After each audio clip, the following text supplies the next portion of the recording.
50의 지혜. 대부분의 사람들이 젊었을 때는 친구가 인생에서 중요한 부분을 차지했고, 일을 하지 않을 때는 친구 만나는 시간이 대부분을 차지했을 정도로 친구의 존재가 중요했을 것입니다. 하지만 나이가 들면서 경제적인 문제로 혹은 가정이 생기면 가족을 챙기느라 친구를 만나기가 어렵고, 서로 바쁘거나 한쪽만 바빠지기만 해도 자연스레 멀어지게 됩니다. 아무리 친했던 친구라도 연락하기 귀찮아지고, 친구를 만난다 해도 대단히 즐거운 일이 있을 것 같지도 않아서 굳이 친구를 만나려고 하지 않는 분들도 많습니다. 어렸을 때, 젊었을 때는 친했던 친구라도 중장년이 되고 고 나서부터는 만나면 뭔가 불편함, 어색함, 지루함이 느껴지는 상대일수록 급속하게 멀어지다가 자연스레 관계가 끊기게 되는 경우 또한 많습니다. 그러다 보면 내 주위에 점점 친구가 사라지고 가족들과 지내는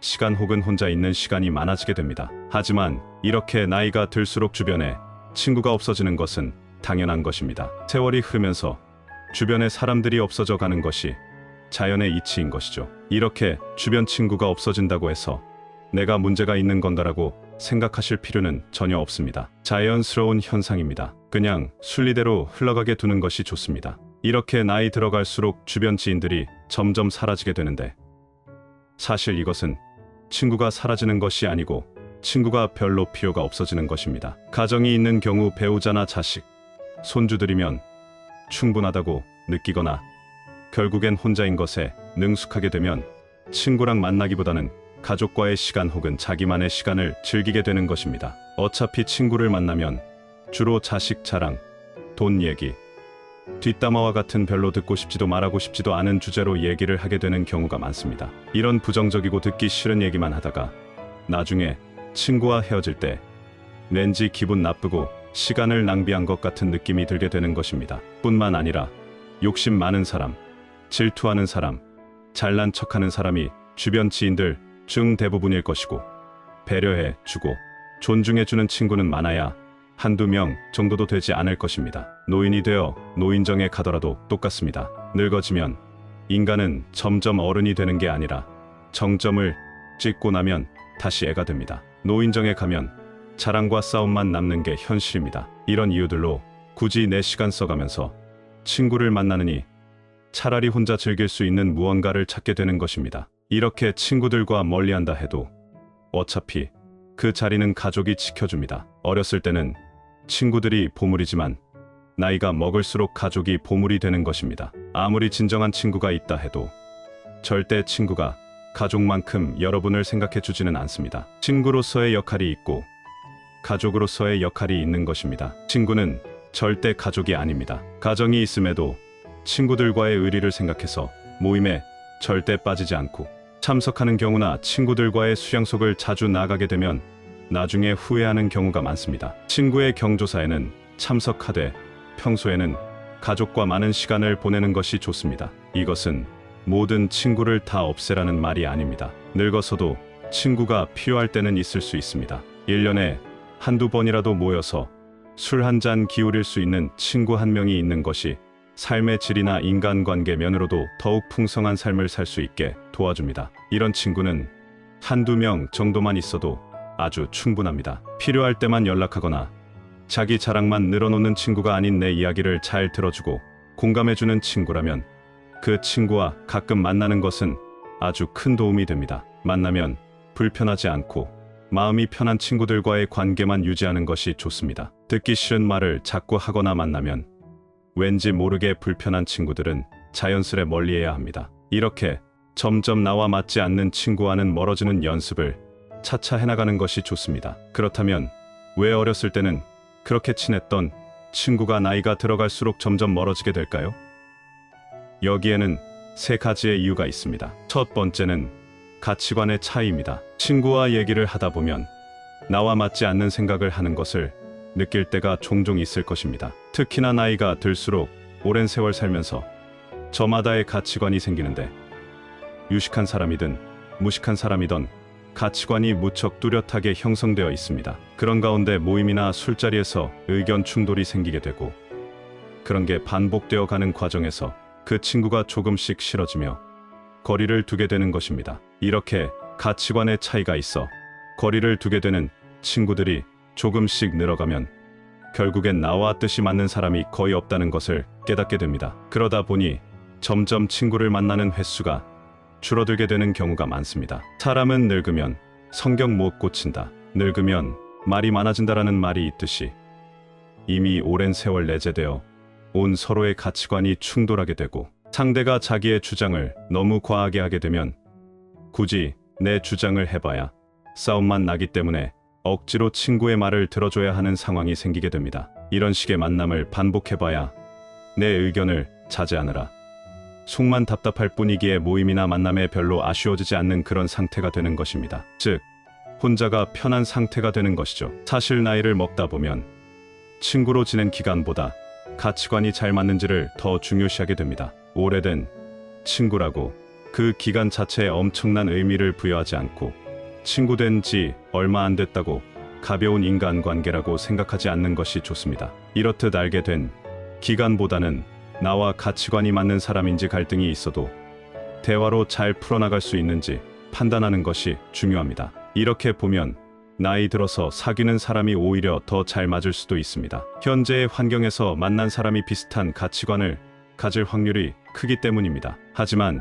이렇게 오래 알던 친구의 가치관이 달라졌다고 해서 상대를 욕할 필요도 전혀 없습니다. 누구나 나이가 들어갈수록 자기만의 가치관이 생기기 마련이고 누가 맞다, 틀리다를 말하는 것은 없는 것입니다. 그저 다른 것일 뿐이고 다르기 때문에 멀어지는 것 또한 자연스럽게 받아들여야 합니다. 멀어지는 인연에 두려워할 필요가 없습니다. 또한 성숙함의 정도에 따라 멀어질 수도 있습니다. 나는 이만큼 성장했는데 가끔 친구가 말하는 것을 들어보면 왜 이렇게 미성숙하게 행동할까라는 생각이 드는 경우가 있을 것입니다. 특히나 나이를 먹고도 다른 사람을 시샘하고 시기 질투하면서 뒤에서 험담하는 것을 보면 상대가 취해 보일 수 있습니다. 또한 자기가 불행하다고 남까지 자기 수준으로 불행해지기를 바라는 모습들을 보면 나이값을 참 못한다는 생각이 들기도 합니다. 이런 사람과 관계를 끝맺음에는 망설임이 없어야 합니다. 친구와 멀어지는 두 번째 이유는 생활 환경의 변화입니다. 세월이 흐른 만큼 각자가 사는 환경이 크게 달라집니다. 나이가 들어갈수록 자식이 있는 친구와 자식이 없는 친구, 성공한 친구와 가난한 친구, 수도권에 사는 친구와 지방에 사는 친구로 나뉘는 등 생활 환경이 점점 변화하게 됩니다. 결혼한 친구들은 결혼 생활에 대한 관심이 많을 테니 그와 관련한 얘기를 하고 싶은데 만약에 결혼하지 않은 친구를 만나게 되면 할 얘기가 줄어들고 오히려 아직 결혼을 못한 친구의 눈치를 보게 되는 경우가 있습니다. 또한 경제적으로 성공한 사람도 마찬가지로 가난한 친구를 만났을 때 괜히 상처가 되지 않을까 눈치를 보게 되고 서로가 가지고 있는 지식들도 다를 것이기 때문에 대화하기가 쉽지 않게 됩니다. 이렇듯 공통된 관심사가 달라지면 어렸을 때와는 다르게 대화할 거리가 많이 줄어들게 됩니다. 그리고 사는 곳이 서로 멀게 되면 자연스럽게 몸이 멀어지고 몸이 멀어지면 마음도 멀어지게 됩니다. 뿐만 아니라 만약 나는 이제 건강을 생각해 술을 끊고 등산이나 자전거 등 취미 생활을 하는데 친구는 운동도 안 하고 술만 마시자고 하게 되면 자연스럽게 관계가 멀어지게 되는 것입니다. 이렇듯 가정의 유무, 경제적 차이, 사는 위치, 각자 가지고 있는 취미 등이 다르면 관계가 오래가지 않게 됩니다. 세상이 변하면 친구의 개념도 변하게 됩니다. 내가 좋아하는 것을 하면서 그곳에서 만난 사람들과 관심 있는 부분의 정보와 관심사를 나누며 하루하루를 보내는 일이 더욱 값진 것입니다. 이 모든 것은 자연스럽게 받아들이는 것이 좋습니다. 세 번째는 시간과 돈입니다. 일을 하고 아이들을 돌보고 내가 좋아하는 것들을 하면서 사는데도 시간이 빠듯합니다. 친구를 만나는 것이 더 좋다면 친구를 만나겠지만 대개 나이가 들수록 친구들과의 대화는 지루해지거나 언성이 높아지게 되는 경우가 많습니다. 그러니 나이가 들어갈수록 굳이 내 시간을 친구 만나는 것에 쓰지 않으려는 사람이 많아지는 것입니다. 나이가 들어가니 다른 사람에게 배려라는 이름으로 맞춰주면서 만나는 많은 모임들이 어느 날부터인가 그 피곤해지는 것을 느끼는 분들이 있을 것입니다. 이런 만남을 하나둘 자르고 그 시간을 나를 위해 쓰는 것이 더 행복해지는 방법입니다. 돈의 경우에도 마찬가지입니다. 특히나 남성의 경우 친구와 만나면 보통 술을 마시게 되는데 여기에 들어가는 돈이 결코 작지 않습니다. 술 마시는데 들어가는 비용을 온전히 나와 내 가족을 위해 쓰는 것이 더 좋다고 느껴지게 되는 것입니다. 나이가 들어갈수록 또한 삶이 무한하지 않다고 느끼기 때문에 나에게 주어진 돈과 시간을 잘 아껴서 사용하게 됩니다. 이 소중한 자원들을 별로 즐겁지 않은 친구들과의 만남을 위해 쓰려고 하지 않게 되는 것입니다. 이렇듯 친구와 멀어지는 이유는 다양하지만 이렇게 정리되는 관계는 자연의 순리이기 때문에 친구가 한 명도 없다 해도 전혀 기죽을 필요 없습니다. 오히려의 시간을 내가 하고 싶었던 취미를 하는데 사용하고 혼자서도 잘 지내는 방법을 터득한다면 쓸데없는 인간관계에서 오는 스트레스로부터 멀어질 수 있습니다. 사실 친구에 대한 의견들은 분분합니다. 친구가 있어야 한다는 사람도 있고 필요 없다는 사람도 있지만 다 맞는 얘기입니다. 친구가 필요하고 필요 없고는 내가 어떻게 사느냐에 달려 있는 것입니다. 혼자 노는 법을 터득하지 못한 사람들은 늘 외로움을 느껴 친구를 혼자서도 잘 즐기는 방법을 터득한 사람은 친구나 가족이 없어도 씩씩하고 행복하게 하루하루를 잘 지냅니다. 이렇게 고독을 즐길 줄 모르는 사람은 되게 나를 위한 삶이 아닌 남을 위한 삶을 살았을 가능성이 높습니다. 하지만 인생은 그리 길지 않습니다. 이제는 나를 위한 삶을 살아야 합니다. 나를 위한 삶을 살기 위해서는 나를 기죽이고 나를 불편하게 하는 사람들과의 관계를 먼저 정리해야 합니다. 친구와 멀어지는 것도 처음이 어렵지 점점 시간이 지나면 더 쉬워집니다. 10년 친구니 20년 친구니 이런 건 별로 중요한 것이 아닙니다. 10년 지기, 20년 지기 이런 단어들에서 벗어나는 것이 좋습니다. 이 단어에 집착하다 보면 우리는 항상 오래된 친구와 잘 맞아야 하고 누구 하나 마음이 변하면 세상 큰일이 나는 것처럼 여기게 됩니다. 이런 생각들이 오히려 나 자신에게 해가 됩니다. 내가 싫어하는 행동만 골라서 하는데 스트레스를 받으면서까지 그 관계를 유지할 필요가 없는 것입니다. 이렇게 정리해 나가다 보면 자연스레 결국에는 많아야 한두 명의 친구만 남게 됩니다. 물론 친구가 아예 없을 수도 있고요. 하지만 이것은 오히려 축복입니다. 좀 더 나다운 삶을 살 수 있는 기회입니다. 친구가 있고 없고는 중요한 것이 아닙니다. 주변에 휘둘리지 않고 소신껏 인생을 살아가는 것이 좋은 방향입니다. 인연 따라 만났다 헤어지는 것이 바로 친구입니다. 우리는 친구가 없이도 행복하게 사는 법을 배워야 합니다. 친구 없이도 소소한 일상에서 행복을 느끼며 열심히 살아가는 것이 중요합니다. 그렇다면 이렇게 나이 들어도 혼자 잘 사는 사람들은 어떤 공통점이 있을까요?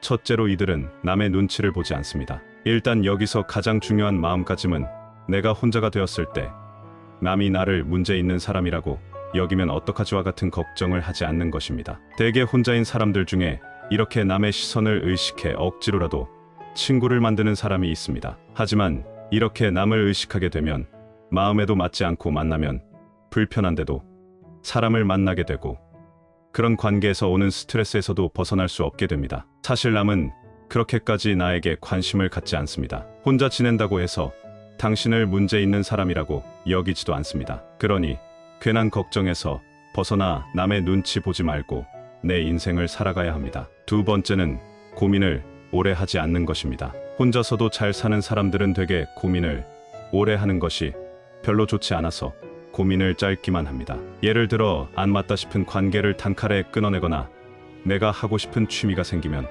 바로 시작하는 것입니다. 우리가 하는 걱정의 대부분은 실제로 일어나지 않습니다. 내가 이런 행동을 했을 때 나를 안 좋게 생각하면 어떡하지? 내가 이 취미를 시작했을 때 닥치면 어떡하지? 와 같은 두려움을 가진다면 아무것도 시작하지 못하게 됩니다. 하지만 혼자서도 잘 사는 사람들은 고민을 짧게 하고 바로 실행으로 옮깁니다. 마지막으로 혼자서도 잘 지내는 사람들은 인생에서 해야 할 것들이 넘쳐난다고 생각합니다. 이렇게 생각하니 친구가 없어도 하루하루 바쁘게 그리고 재미있게 사는 것입니다. 나이가 들어도 재미있게 삶을 사는 사람들은 할 게 너무나도 많다고 합니다. 예전에는 일과 가정을 챙기느라 하고 싶은 게 있어도 뒤로 미뤘다면 나이가 들수록 시간이 여유로워지기 때문에 못했던 것들을 하나하나 해보는 것입니다. 이렇게 하나씩만 해봐도 외로울 틈이 없습니다. 무언가를 배우면서 거기서 또 다양한 사람들과 얘기를 나눌 수도 있고 남은 인생을 설렘으로 살 수 있게 되는 것입니다. 이렇게 혼자만의 시간을 즐길 줄 아는, 즉 고독을 즐기는 사람들이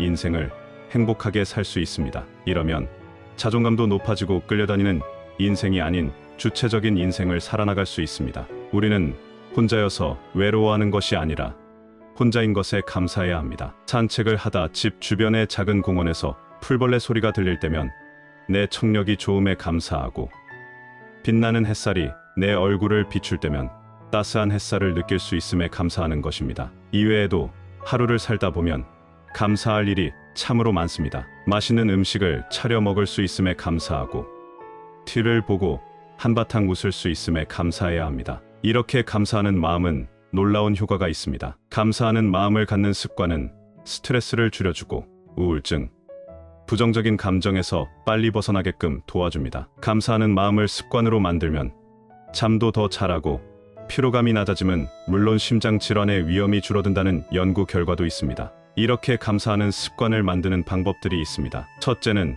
작은 것에서 감사함을 느끼는 것입니다. 감사하는 마음은 전혀 아낄 필요가 없습니다. 오늘 날씨가 화창한 것에 감사하고, 내가 생각했던 것보다 음식이 맛있게 된 것에 감사해야 하는 등의 사소한 것들에 감사하는 일들을 찾으면 좋습니다. 두 번째는 명상을 하는 것입니다. 가만히 앉아 눈을 감고 오늘 있었던 일 중에서 감사할 만한 일 3가지 정도를 생각해 보는 것입니다. 이때 주의해야 할 것은 감사한 일을 떠올림과 동시에 그것을 감사했을 때 느껴지는 감정을 오롯이 느끼는 것입니다. 이렇게 직접적으로 시간을 내서 명상을 하게 되면 더더욱 감사의 효과가 극대화됩니다. 마지막으로 감사 일기를 쓰는 것입니다. 일기를 쓴다고 해서 거창하게 길게 쓸 필요는 없습니다. 오늘 하루 중 감사했던 것들 2-3가지 정도만 그냥 종이에 쓰는 것입니다. 핸드폰에 있는 메모장에 써도 좋습니다. 이렇듯 감사와 함께하는 삶을 살 수 있다면 삶의 질이 훨씬 올라갈 것입니다. 이것들을 아직 안 해보신 분들은 꼭 하루만이라도 해보셨으면 좋겠습니다. 오늘은 나이를 먹어도 친구가 필요 없는 이유, 그리고 남에게 휘둘리지 않고 내 인생을 주체적으로 살아가는 법에 대해 이야기를 드렸습니다. 이 영상이 남의 눈치를 보며 좋지 않은 관계를 지속하는 분들에게 좋은 영상이 되었기를 희망합니다. 이상으로 오늘의 영상을 마치겠습니다. 우리 모든 구독자분들의 행복한 여생을 응원합니다. 다음에 더 좋은 내용으로 찾아뵙겠습니다. 감사합니다.